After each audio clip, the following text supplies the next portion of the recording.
Python data visualization is actually very easy. In this video, we are going to learn how to create data visualizations using Altair in Python. Before we start, we need to install the required Python modules using pip. I'm not going to run the installation command here, but make sure you run it on your own machine before continuing. Alright, let's start with the first example. In the first example, we create a bar chart to visualize sales by clothing category. In the code, we first create a small table where each column has a clear meaning. One column for product categories and one column for sales values. Then we create a chart object and explicitly choose a bar mark, which tells Altair that we want vertical bars instead of lines or points. Next, we map the category column to the x-axis and the sales column to the y-axis, which defines how the data is visualized. At this point, the chart definition is complete, so we can execute the script. When we run it, an HTML file is created. This file contains the full chart specification and everything needed to render it. Now let's open the file in the browser. We see a clear bar chart where each bar represents a clothing category and its height represents sales. This output can also be exported as PNG or SVG if needed.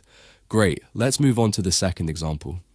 In this example, we create a heat map to show stock levels by product category and size.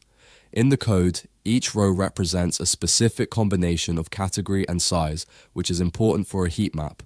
We then choose a rectangular mark and map categories to one axis and sizes to the other. The stock column is mapped to color, which means higher values appear darker and lower values lighter. Once the visual mappings are defined, the chart is ready to be rendered. When we run the script, an HTML file is created. Opening it in the browser makes it easy to compare stock levels visually using color. Now let's continue with the third example. Here, we create a histogram to analyze product price distribution. In the code, we work with a single numeric column representing prices.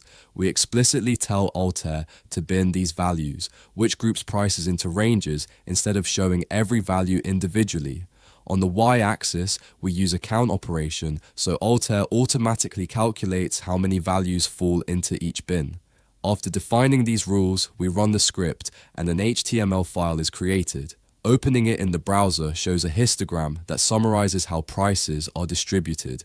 This is extremely useful for understanding numeric data at a glance. Let's move on to the fourth example.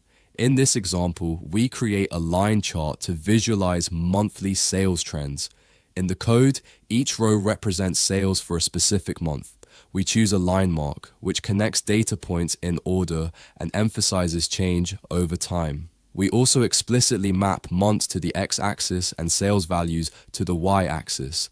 Once everything is defined, we execute the script.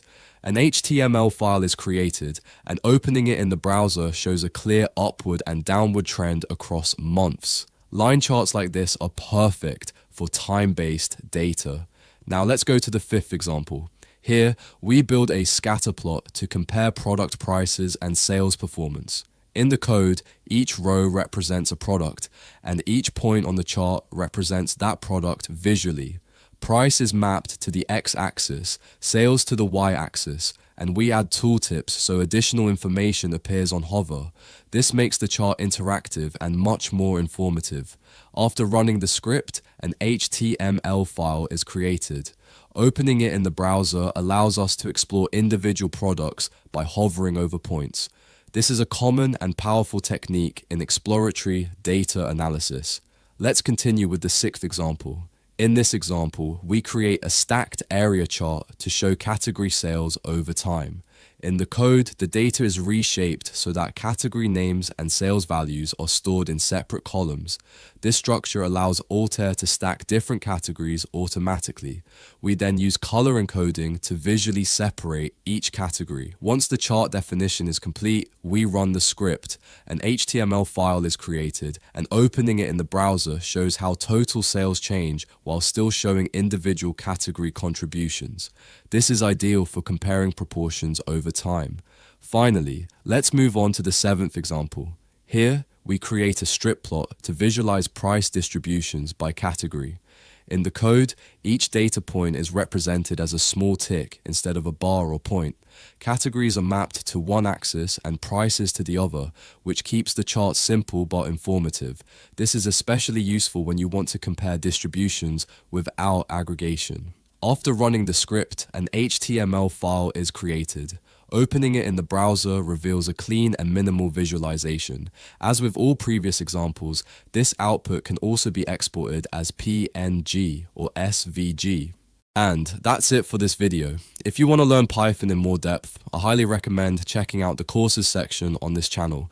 You can continue learning Python by following many free playlists available there. To support us, don't forget to subscribe to the channel and join the membership. Keep learning and see you in the next video.